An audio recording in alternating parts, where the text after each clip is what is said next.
So hello, what's up mga J-Vlog? Welcome ulit sa panibagong video. And for today's video, ayan, magpo-full review tayo ngayon sa na-purchase nating iPhone sa Green Hills. Of course, the iPhone 13 Pro. So, maganda pa ba to ngayong 2024? Tara mga J-Vlog, check natin.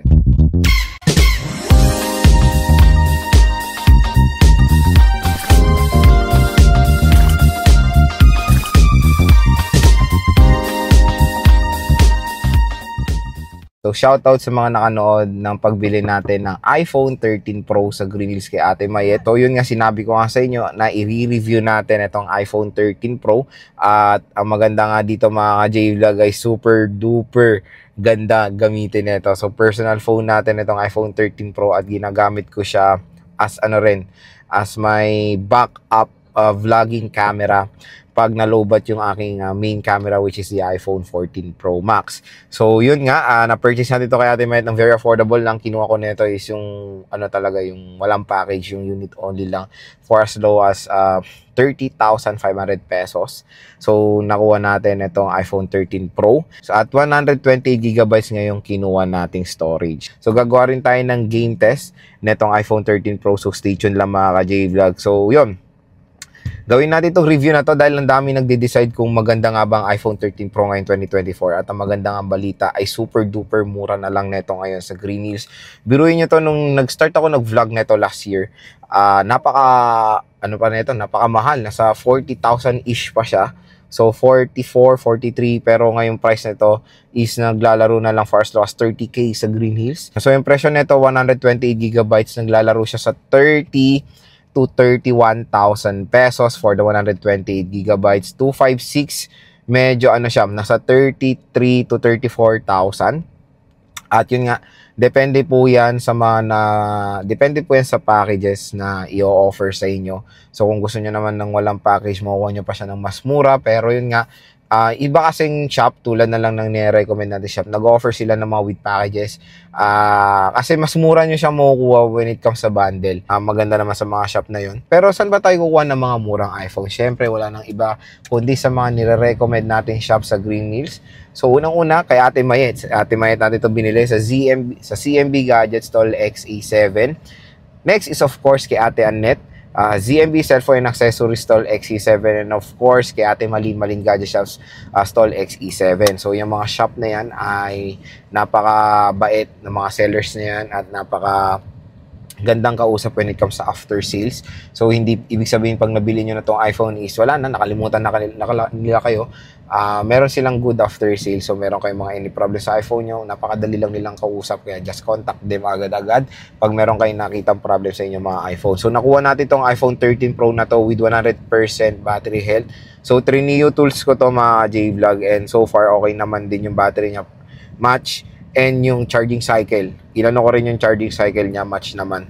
So yung charging cycle kasi nito is nasa pa lang, 100 plus times pa lang. So yung tugma naman yung charging cycle niya sa kanyang battery health. So nakakuha tayo ng legit na 100% na battery health, of course kay Ate Mayet.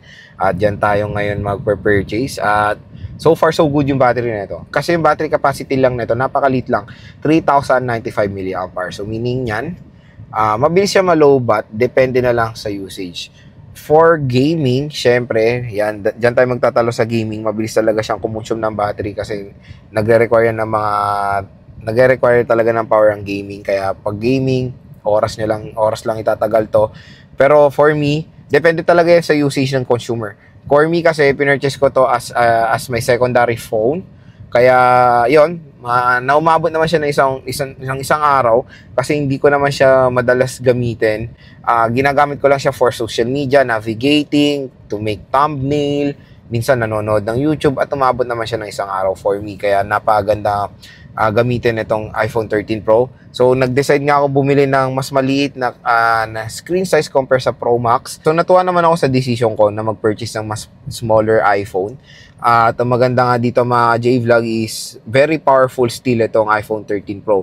Biruin nyo, itong smartphone na to ay powered ng Apple A15 Bionic chip na still super duper powerful pa rin yan ngayong year 2024. And na-release pala to sa market nung year 2021 mga J-Vlog. So napakatagal na ito smartphone na to, magtatatlong taon na siya sa market pero still super duper lakas pa rin niya.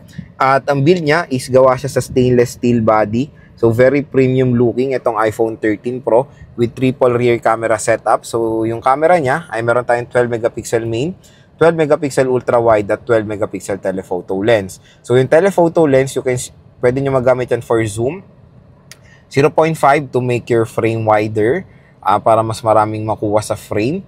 And of course, yung main megapixel, ayan, yung main focus ng camera na itong smartphone na to is of course yung 12 megapixel main camera.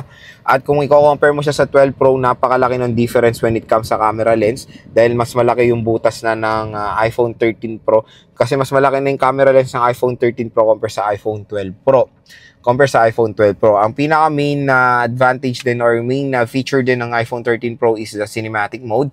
So yung cinematic mode is pag magte-take kayo ng video na magagamit nyo yung super duper background blur, napaganda talaga, nakafocus lang sa subject at naka-background blur na yung likod. Nagtatanong sa akin, Los, ba't di mo ginagamit yung cinematic mode ng 14 Pro Max kung maganda palang feature yan? Kasi for me, ako kasi madali ang edit yung ginagawa ko. Matagal kasi rendering nun, to be honest. At matagal din siyang i-render, i-airdrop. Kaya ako, hindi ko na lang ginagamit. Pero maganda yung cinematic mode, to be honest. Pero hindi ko na siya ginagamit kasi ako madali ang content ang ginagawa ko. Kaya yon, yun yung dahilan kung bakit hindi ko ginagamit yung cinematic mode niya. Pero when it comes sa feature, syempre napagandang gamitin yan at nagdedepende na lang talaga sa consumer yan kung paano nilang gamitin yung cinematic mode. At ang isa pang maganda rin sa 13 Pro is glass matte siya. Ayan, very premium looking itong 13 Pro. So explore natin siya. Ito yung nabili natin kay Ate Met, di ba? Napakakinis mga J-Vlog. Oh, di ba? Para pa siyang brand new. So wala na rin palang brand new nito na sa mga tatanong, napakahirap na po maganap ng brand new ng 13 Pro and 13 Pro Max. iPhone 13 makakita kayo, pero when it comes sa Pro Max and Pro and Mini, mahirap na po maganap ng brand new niya. So ito yung right side niya. Meron tayo ditong power button. Sa taas wala tayong makikita. Sa left side is the SIM 3, volume rocker, and yung ring and silent toggle. Sa baba naman is the lightning port, speaker grills, at yung microphone niya. Sa likod, meron tayong triple rear camera setup with LiDAR scanner, microphone, and flash. So, ito naman yung kanyang harap. So, syempre, kung mapapansin nyo, sa 13 Pro compare sa 12 Pro, mas maliit na po ang notch ng 13 Pro. Mas pinaliit na nila yan. Yan yung isang, pinagkaibang, feature ng 13 Pro sa 12 Pro. Mas maliit na yung notch nila. Tapos, sa 14 Pro, naging dynamic island na yan. So far so good na may nakuha nating unit kay Ate Mayet. So naka-privacy kasi tayo kaya pag ginanya mo is wala. So tingnan natin yung battery health nito. Battery health 100. Ayan, 100%. Legit na 100% to mga J-Vlog. And yes, napaganda ng battery performance nito. So syempre ang tine-check natin yan when buying a smartphone is meron siyang True Tone. Sa Trio Tools lahat kung wala bang napalitan. Siyempre, camera, magpapakita ko ng mga photo samples ng camera neto. Kung gagamitin nyo to make contents, napakagandang i-recommend netong 13 Pro, lalo na napakamura na lang neto sa market. Kung nagde-decide kayo kung 13 Pro o 13, I suggest go for the 13 Pro. Mas marami kayong magagawa sa kanyang camera. At for me, syempre, mas maganda yung Pro version. Kaya nga, merong reason bakit nagkaroon ng Pro and non-Pro. At bakit mas expensive yan. Pero ngayong pre-love, napakakonti lang ng difference ng 13 Pro at ng iPhone 13. So, napakalapit na lang kanilang presyo. Kaya, for me, go for the 13 Pro mga J-Vlog. Napaka-cute, very good. Napaka-cute, napakaganda ng form factor. Perfect na perfect for one-handed operation. Kaya sa mga nagde-decide, bumili ng 13 Pro sa Green Hills, ayan mga ka-J-Vlog, napakamura na lang po nito sa market and definitely maganda siyang isuggest sa inyo. So ako ito ngayon ginagamit ko rin to make contents at maganda pa rin po yung camera nito. Maganda rin yung camera na mo-offer niya. Pero stay tuned lang gagawin, Pero stay tuned lang, i-game test din natin itong 13 Pro sa Mobile Legends at sa marami pang ibang games. So game test, i-game test natin ito kaya tingnan natin kung okay na okay pa siya for gaming. Pero syempre specs wise or natry ko na rin naman ito for gaming. Pero syempre natry ko na rin to nakapaglaro na ako ng lang games. Malupit pa rin ang Apple A15 Bionic chip. At kung nagde-decide naman kayo kung 128 or 256 kasi yung difference nila is nasa lang parang almost 2,000 lang or 1.5. So syempre for me kung ganun lang yung difference, depende na lang talaga yan sa paggamit nyo.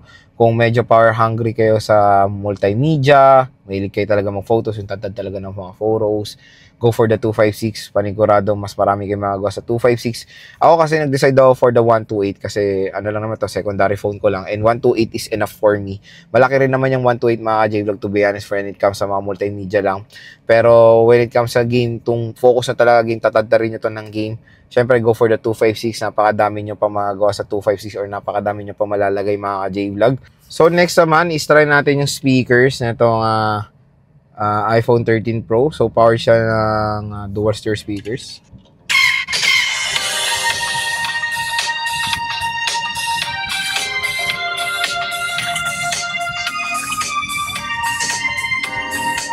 So, ito yung speakers ng... So, when it comes sa speakers ng iPhone 13 Pro, nakita nyo naman. So, yun. When it comes sa speaker na ito, doon ako natuwa dahil napakalakas nga. So, stereo speakers kasi to. Siyempre, Pro model to. Absolute performance when it comes sa speakers. Bibigyan talaga kayo ng immersive sound neto. Or bibigyan kayo neto ng immersive... So, bibigyan kayo neto ng immersive sound at premium listening experience. So, pag manonood kayo, and of course, pag maglalaro, napakaganda. Kung i-rate ko speaker niya, syempre, perfect 10 for me. At next naman, is-explore natin yung camera or magagawa ng camera ng iPhone 13 Pro. So, ayan yung kanyang camera. Nandyan tayo ngayon sa photo mode. Mode niya, meron tayong 0.5 and yung zoom. Ayan, meron tayong 3 times zoom. So, ito yung telephoto. Ayan, hanggang 15 times zoom tayo. Ayan yung 0.5 niya. So, pasensya nyo na dito tayo nagbablog sa kotse kasi nga nasa vacation mode tayo. So, syempre meron siyang video. Maganda nga dito support niyang 4K video recording. At naka 30 FPS siya, default settings niya. Syempre ito yung main star of the show is yung cinematic video. Meron tayong slow-mo and time-lapse. So, yan. Meron tayong portrait. Yung portrait, of course, ito yung background blur.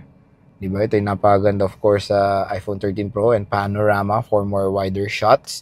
And ang maganda nga sa iPhone 13 Pro, mapa rear, mapa front, napakalinaw po ng camera niyan. At mamaya, magpapakita tayo ng photo samples nitong iPhone 13 Pro.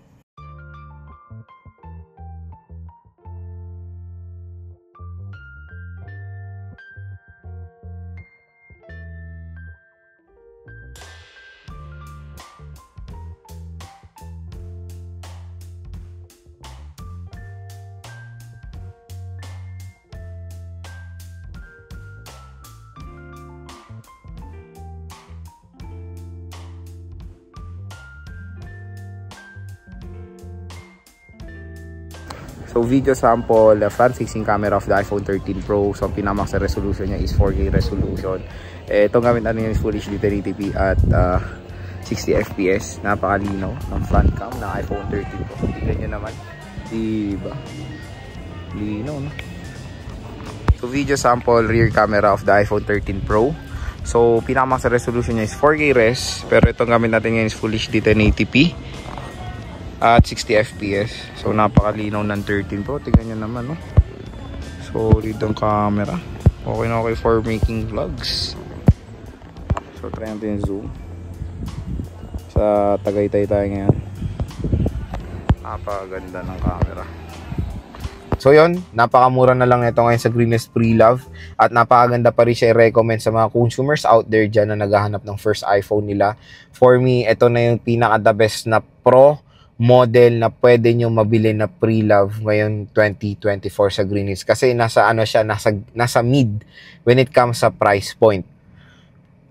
Yung 12 Pro kasi naglalaro sa Nakamura is 23,500. Tapos ito 30,500.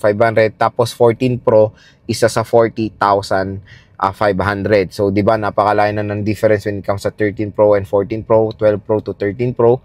Kaya ako, kung meron naman kayong budget, for me, go for the 13 Pro kung meron pa naman kayo extra budget, mga J-Vlog. Kasi ito ngayon nasa mid version at ito yung pinaka-perfect na masasuggest ko sa inyo na pwede nyo mabili na Pro model sa Green Hills. So, syempre, saan pa ba tayo bibili niyan? Wala na iba kundi sa mga nire-recommend nating shop. Lahat ng mga shop na yan ay nasa description down below. I-check nyo na lang po yung kanilang mga links sa Facebook pages nila at mag-inquire na lang kayo sa mga interesado bumili ng iPhone 13 Pro sa Green Hills.